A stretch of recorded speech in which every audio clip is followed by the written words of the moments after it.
Part 8, September 1775. With fife and drum he marched away. He would not heed what I did say. He'll not come back for many a day. Johnny has gone for a soldier. Shul, shul, shul agra. Sure, ah sure, and he loves me. When he comes back we'll married be. Johnny has gone for a soldier. I'll go up on Portland Hill, and there I'll sit and cry my fill, and every tear should turn a mill. Johnny has gone for a soldier. Shul, shul, shul agra, sure, ah, sure, and he loves me. When he comes back we'll married be. Johnny has gone for a soldier. I'll sell my rock, I'll sell my reel, I'll sell my flax and spinning wheel, to buy my love a sword of steel. Johnny has gone for a soldier. Johnny has gone for a soldier, American adaptation of a 17th century Irish tune. Chapter 31. Read that to me again, lad. Basil sat on a thick oak tree, downed in a storm that had howled inland up the Chesapeake Bay, stirring the James and York rivers into raging tempests. Nathaniel straightened the Gazette and repeated, Lord Dunmore, it seems, fared but poorly in this hurricane, as by some accident or other, occasioned by the confusion in which the sailors were, his lordship fell overboard and was severely dunked. But, according to the old saying, those who are born to be hanged will never be drowned. Oh, well said, laughed Basil, his mouth full of thread and needle. He was sewing, not very well. On his lap was the cutout of a large blousey shirt. He was trying to stitch together the seams of the sleeves, fumbling with the coarse Ozenbrig linen. And the next section?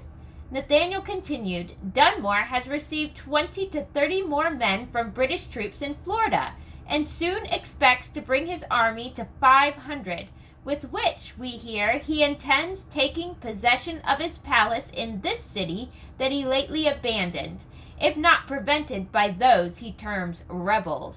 Rebels! Ho-ho, that's us, Basil said gleefully. Doesn't that make us sound like renegades of legend? The old man grinned, looking silly and youthful. Now let's see, I think I have it. He stood to shake out the hunting shirt, but Basil had managed to thread his needle through the sleeve and his pant leg at the same time, sewing them together. The shirt stuck fast to his thigh. Oh dear! Basil sat down with a thump, rattling the darkening leaves that still clung to the uprooted oak. He leaned back over his task. Nathaniel fought off a laugh. So far, Basil's career as a soldier hadn't been particularly glorious. He couldn't even sew the frontiersman-like uniform required of Patrick Henry's shirtmen. The two of them had joined the 2nd Virginia Regiment. They belonged to a company captained by George Nicholas, a young Williamsburg man who had led William and Mary students on a raid for arms into the governor's palace. Shortly after the spring gun blast in the magazine, Dunmore and his family had fled to the HMS Bowie. Fearing Dunmore would soon lead an invasion by Marines, Nicholas and his friends emptied the palace of 200 muskets and 300 swords. James Monroe, Ben's friend from home, had taken part. When he came to visit Ben and heard Basil rail against the boy's misfortune, Monroe had given one of the seized guns to Basil. With it, Basil passed muster. With his fife, Nathaniel did too. Now they sat in a crowded encampment on fields behind the college, waiting. Nathaniel looked around at the men clustered nearby. Many worked on their own purple-dyed shirts, cutting fringe in the shoulder-wide, cape-like collar to allow rain to drip off. Others labored over the blue wool half-thicks they'd been given to sew gaiters to cover up their legs up to their thighs, to where the long hunting shirt dropped. They joked and bragged as they worked. Despite the blustery confidence of the men, Nathaniel knew trouble was coming, real trouble, just like the hurricane that had roared up the rivers, bringing destruction and death. Dunmore may have fallen off his boat, and some of the tender ships that followed his larger warships may have run aground in the storm, but the truth was that Dunmore was gaining momentum. In addition to his well-trained and well-equipped British troops, Dunmore was building a powerful fleet. He had the 14-gun Otter and the King's Fisher, an 18-gun sloop. He had also confiscated 2 merchant ships, the William with 13 guns and the Eelbeck with 7. Their tender ships, small boats that carried cargo and passengers back and forth between the shore and the main vessel, were equipped with swivel guns and 4-pound cannon. Dunmore was harassing fishing vessels and threatening to bombard riverside plantations and the town of Norfolk. Plus, in Nathaniel's mind, Dunmore had another secret and potent weapon. For in the Gazette was also the news that British naval officers were using Africans as navigators and guides. Nathaniel just knew that Moses was one of the escaped slaves helping the redcoats find their way in the marshy back streams of the Tidewater. His courage and strength would serve the king's forces well. If Moses was fighting for the British to secure his liberty, something wasn't quite right with the patriot cause. Nathaniel tried to not think about Moses being with the British. Dunmore and the Marines he commanded were not to be trusted. Whatever promises they had made Moses, Nathaniel doubted they'd keep. However, he did think constantly on Ben and his horrible wound. His hand was still bandaged when he came to say goodbye. Mistress McGuire was sending him home.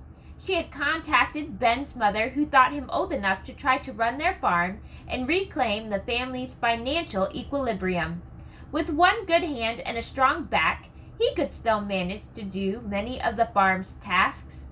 "I don't want to be a farmer," Ben complained. Putting his hand on Ben's shoulder, Basil had spoken gently. "You didn't want to be a carriage maker either, did you?" I wanted... Ben hesitated. "I know what you wanted, lad, but wanting glory shouldn't be what drives a man to take up arms against others." Ben frowned.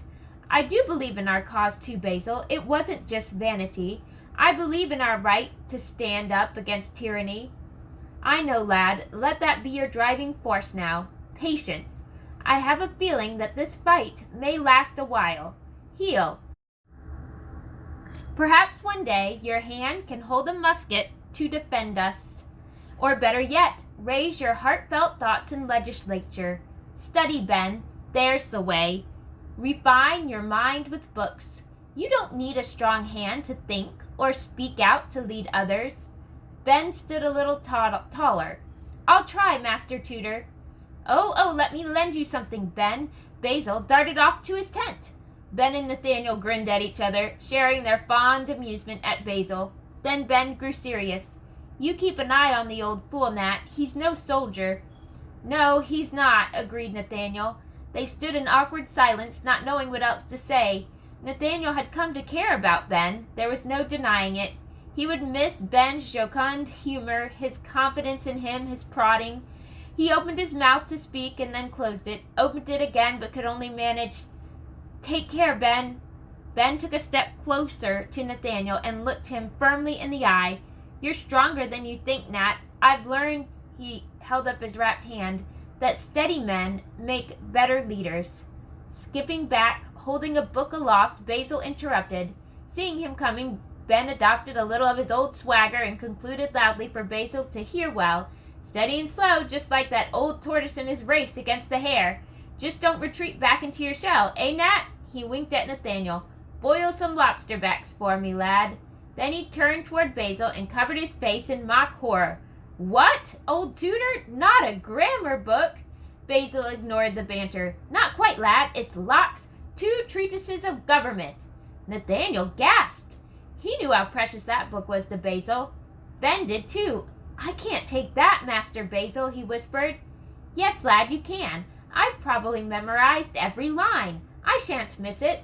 Learn some philosophy to support your zeal.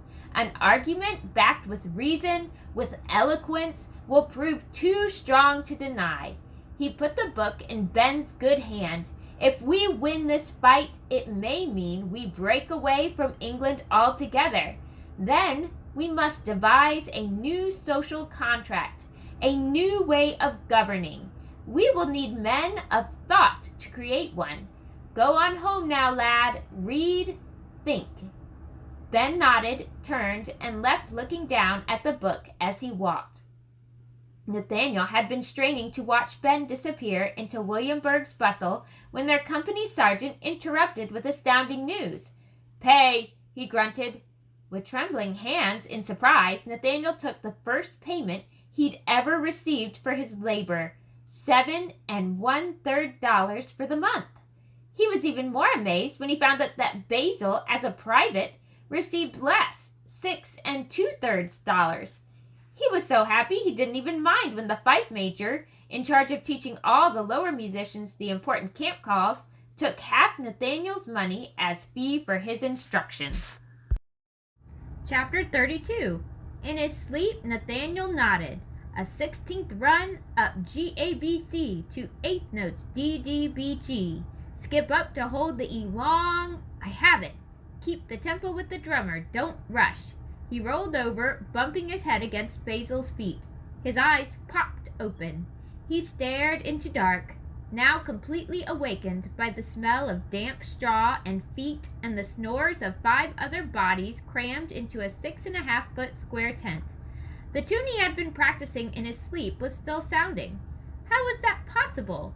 He rubbed his eyes. Outside the tent flaps, something bumped, and a voice hissed through the tent flap. "Be up, Nathaniel! It's the drummer's call! Be quick!" Nathaniel jumped up, knocking into the sloping canvas of the tent. His tent mates grunted, complained, and went back to snoring. Of course, that was the duty drummer and fifer playing the call to assemble the musicians. He hurled himself out the tent's flap. Skidding along the dewy grass, he caught up with Ben's enemy, Jeremiah, who by a stroke of ill luck was Nathaniel's company drummer. "You'll get us in trouble for your laziness," Jeremiah snipped, his drum bumping against his legs as he ran. Jeremiah had escaped injury at the magazine, but he was Nathaniel's age, still unable to join as a soldier. Almost a foot taller, hefty and mean, drumming seemed a perfect role for him. Yet he was slow to learn. He blamed his fumblings on Nathaniel playing wrong notes. Lies, but ones that Jeremiah made with such vehemence that the drum major often corrected Nathaniel. Nathaniel dared not protest. The major teaching them tolerated no interruptions. He had served in the French and Indian War and believed in the harsh discipline practiced by the British officers. Talking back brought a beating. Also, Nathaniel was permanently paired with Jeremiah. Each company of 68-foot soldiers had its own set of officers, a captain, first and second lieutenant, and junior ensign, plus 1 fifer and 1 drummer. That meant that altogether the 1st and 2nd regiments had about a dozen pairs of fife and drummers, but they were not rotated. There was no escaping Jeremiah as a result. If Nathaniel got Jeremiah into trouble, Jeremiah would make Nathaniel pay dearly for it and have ample opportunity to do so. In the dim glow of a lantern, the on-duty fifer and drummer stood in front of the commanding officer's tent. There had been frost in the night, the first of the season, and Nathaniel could see puffs of vapor hanging about the fifer's mouth as he blew. Nathaniel knew it would be hard to play his tiny wooden instrument in such cold.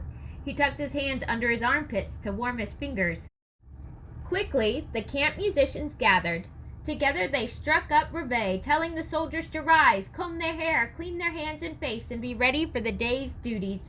It was a quick tempo walk down the scale from G with a few 16th note embellishments. Nathaniel was still working on those runs and often substituted a single quarter note in the run's place.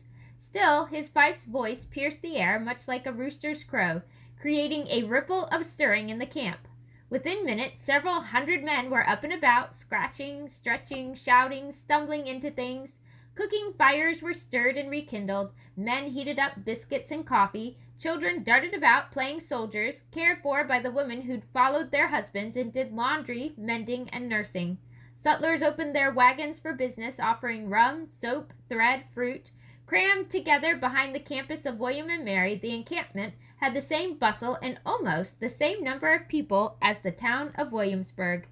Nathaniel skipped back through the 2 long parallel rows of tents. As cramped as it was, he was grateful to be housed in one. The new army was still scrambling to outfit its men. Many were sleeping out in the open. Only those who had brought all their own equipment had shot pouches to carry cartridges or horns to hold gunpowder. Oxen around the area were being shorn of their horns as quickly as possible to supply the rest. Nathaniel squatted beside Basil and their campfire. They gobbled up the last ham biscuits that Mrs. McGuire had sent them through Sally. They hid what they ate, knowing the other soldiers might make a grab at the tender ham.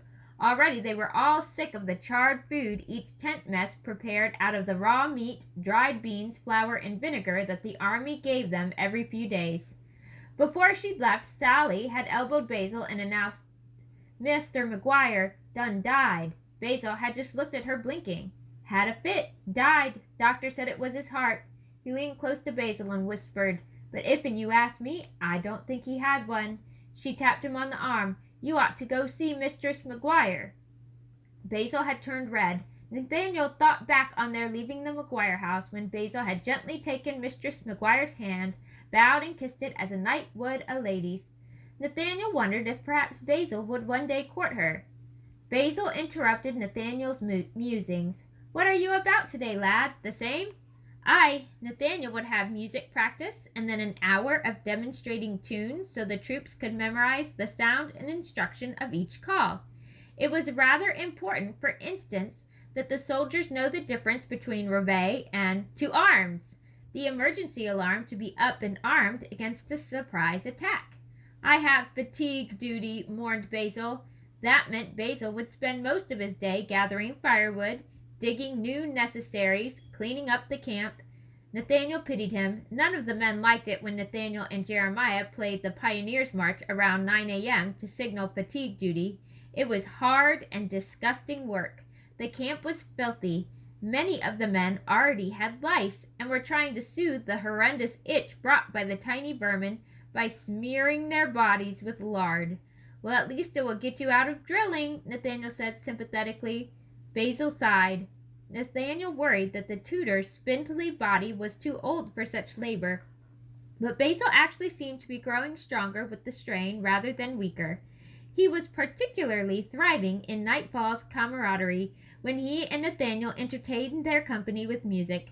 Basil might start off with more refined fiddling, but by the end the men were singing and joking, adding their own words to songs like "Old King Cole" from the opera Achilles. "Old King Cole was a merry old soul, and a merry old soul was he, and he called for his pipe, and he called for his bowl," and here the men merrily shouted out words they added, "He called for a cup of tea." Basil delighted in the patriotic excitement around camp. The only thing missing was his hero, Patrick Henry, who had recently returned to take command of Virginia's regiments. Despite his complete lack of military experience, Henry had been given the Virginia command because George Washington was in charge of the Continental Army up north, trying desperately to hold off the British in Massachusetts and New York. Many worried that Henry's impatient, fiery tongue, while it did wonders to inspire, might be dangerous with an army behind it. But they could not deny that it had been his words that had stirred so many recruits to join Virginia's forces. Henry wanted a command, and so Virginia gave him one. Later that day, Basil would finally have the thrill of hearing Henry, but it was not exactly the oratory he expected. It started off right enough. "Gentlemen, we are now in the service of our people, in the service of justice, in the service of liberty." Patrick Henry stood on a makeshift stage of board and barrels. "Each day dawns with hope. I feel the sun shines brighter as it sees us below, ready and determined. My brave people, the very heavens are inspired by our resolve." Rapt, the 1,000 men stood hushed, eyes fixed on the small man with the long nose and stern appearance, the man with a voice that seemed to vault to heaven. Henry could probably tell the men they needed to swim across the Atlantic Ocean to fight the British, and some might have tried. They leaned forward with anticipation. "I would expect soldiers in such a noble endeavor to conduct themselves with dignity. Yet," he paused, letting the "yet" resound, "it has come to my saddened attention that some of you are not behaving with the decorum and discipline befitting our cause. The town of Williamsburg complains bitterly of men carousing in the taverns, drinking and sporting with women, haranguing the good townspeople in the streets. Some have torn down fences to fuel fires, stripped the town's gardens and orchards. I have even been told that men practice throwing their tomahawks by hurling them at citizens' doors. Henry scowled and boomed, "This riotous behavior is to stop at once!" Looking uncomfortable, the men shifted their weight from foot to foot. Some glanced at one another in surprise and embarrassment. "There will be no more gambling about the camp. Rolling of dice will bring arrest. No soldier will leave camp without orders to do so. Henceforth, every non-commissioned officer and soldier shall retire to his tent at the beating of retreat, in default of which he will be punished." He paused and added, "Furthermore, men are to stop easing themselves except in the necessary holes." It was the end of the inspiring orator's speech. The men were dismissed for 3 hours of drilling in woods fighting. Hugely disappointed, Basil lingered a moment watching Henry talk with his junior officers. "Ah me," he finally murmured, sighing, "I suppose even an army of ideas has rules and day-to-day chores to attend to." Part 9, November 1775. "Hark! 'Tis freedom that calls. Come, patriots, awake! To arms, my brave boys, and away! 'Tis honor, 'tis virtue, 'tis liberty calls, and unbraids the too tedious delay. What pleasures we find pursuing our foes! Through blood, through carnage we'll fly, then follow, we'll soon overtake them. Huzzah! The tyrants are seized on, they die. 'Tis freedom alone gives a relish to mirth, but oppression all happiness sours. 'Twill smooth life's dull passage, 'twill slope the descent, and strew the way over with flowers." American words set to the British tune, "The Echoing Horn." Chapter 33. "Think you the regiment will march soon?" Maria reached down and picked up a maple leaf from the sea of autumn leaves swirling about their ankles. "Aye, that's the word of it. Soon." Nathaniel scooped up a leaf as well and twirled the 5-pointed, blood-red fan to hide his shyness. "Dunmore is causing trouble on the rivers and around Norfolk. We must stop him." "Yes, I know. Our newspaper is full of the accounts of his plundering." During October, guided by loyalists, Dunmore had raided up and down the Tidewater area, capturing almost all the cannons and gunpowder patriots had hidden in homes and warehouses. He'd also torched several riverside plantations and villages. Most recently, Dunmore's ships attacked Hampton, a town overlooking the Chesapeake Bay. The British burned several houses on its outskirts, but they were unable to bombard the town until they had hacked through the fishing boats the townspeople had sunk in the harbor to block the British fleet. That gave the Patriots time to beg reinforcements from Williamsburg. Riding all night to cover 30 miles through heavy rain, riflemen of the 2nd Virginia Regiment plus Culpeper Minutemen were able to take position in Hampton's brick houses as the British began firing their cannons. Although much of the town crumbled, the brick houses were strong enough to withstand the 4-pound cannonballs. Through the barrage, the Virginia marksmen picked off the British sailors on the ship's decks and riggings. Eventually, manning their guns seemed like sure suicide, and the British ships withdrew. Since the Hampton skirmish, the Williamsburg camp had been in an uproar to take the fight to the British, rather than waiting to see where Dunmore would strike next. Word was they would soon move out to secure the region's important river towns. The mission was critical. Dunmore was already strongly entrenched in Norfolk, housed and aided by its loyalists and Scottish merchants. Just off the Chesapeake Bay, Norfolk was the largest seaport in Virginia, possessing warehouses and wharves useful to waging war. More importantly, the city gave Dunmore control of the York and James rivers, where they connected with the Chesapeake Bay, and the bay opened to the Atlantic Ocean. If the Patriots didn't dislodge Dunmore from Norfolk, all Virginia's towns and ports would be bottled up like Boston. The British would cut the colonies in half. Nathaniel well remembered his ship of bondage sailing up the Chesapeake Bay. He had cursed its waters then and longed to return to England. Funny that he now wanted to defend it. "Nathaniel Dunn!" a voice bellowed from the tents. "Drilling soon! Come here at once!" Nathaniel winced, recognizing Jeremiah's bullying tone. Maria blushed. "I'll not trouble you more, Nathaniel, but I wanted to give you something before you left, in thanks for the poem on cursive." After Eden's fit, Nathaniel had recopied it and given it to her. Maria reached into her pocket and pulled out an envelope neatly inscribed with his name. "I copied it from our newspaper." As she held it up for him to take, Nathaniel took an awkward step forward and grasped her hand. "Maria," he faltered, paused, and tried again. "Maria, I don't know when I will be coming back, but, well, I will be glad to see you then." He held onto her small, pale hand, crushing the envelope. "Oh!" she cried, hearing the stationery crumple. "Sorry," said Nathaniel, realizing her distress. He dropped her hand, dropped the letter, stooped to pick it up again. Nathaniel tried again. "I hope to see you when I come home." "Oh, Nathaniel, I just don't know." Nathaniel's spirits felt like lead in water. Doesn't know? Wouldn't she want to see him? He took a step back, hurt, embarrassed. "Wait," she stopped him. I don't know if I will be here. Our printing business is doing worse. We've lost the position of printer to the public. It was awarded to Mr. Purdy instead. I might need to be bound out to support my brothers." That meant Maria would be entered into servitude akin to Nathaniel's indentureship. He shook his head. "Oh no, Maria, don't let them do that." "I may have no choice." Maria choked a bit as she said it. "I just hope it can be with a family in Williamsburg, so I can still see my brothers and—" She looked up then, finally, into Nathaniel's eyes. "And you." Without warning, she kissed him on the cheek, curtsied, and ran. Nathaniel's face burned where her lips had touched him. He opened the envelope to see slightly blotted but delicate, careful penmanship of the words: "Freedom's charms alike engage, blooming youth and hoary age. Time itself can ne'er destroy freedom's pure and lasting joy. Love and friendship never give half their blessing to the slave. None are happy but the free. Bliss is born of liberty."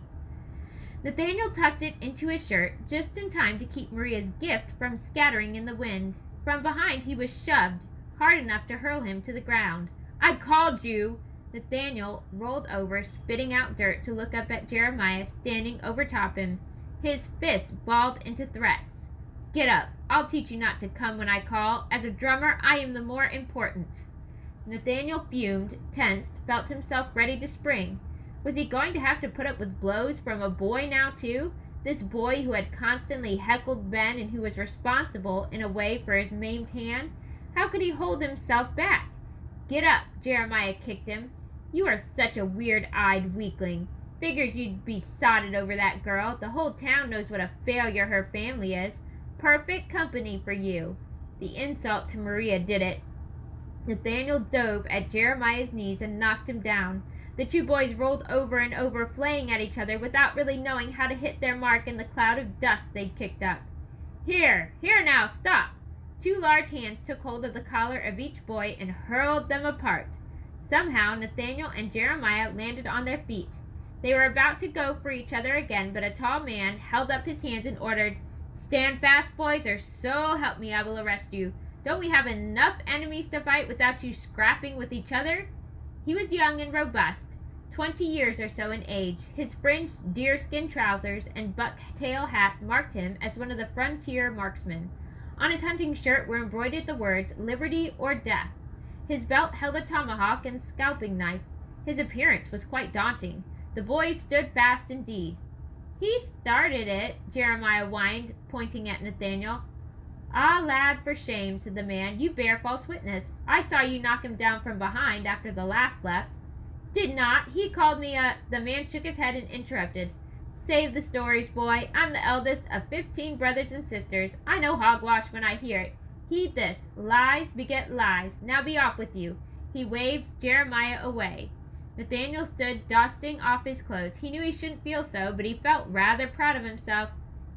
Dust that smirk off your face as well, lad. You must not spar in camp. 'Twill bring you trouble with the officers and with me. I am the drill master for my company of Culpeper Minutemen." Despite the reprimand, the young man grinned at Nathaniel. "I like your pluck, though. That ill-tempered youth is an ox. I'm glad to meet a David who would take on such a Goliath." He bowed and tipped his hat, sending the deer tail on it dancing. Lieutenant John Marshall of the Farquhar Rifles is my name, and yours? Nathaniel Dunn, sir. He winked. Best do your duty, Nathaniel. Aye, sir. Nathaniel rushed off, happy about his letter, happy to have found his courage. He was ready now, ready to fight for liberty. Mayhap Ben had been right about him.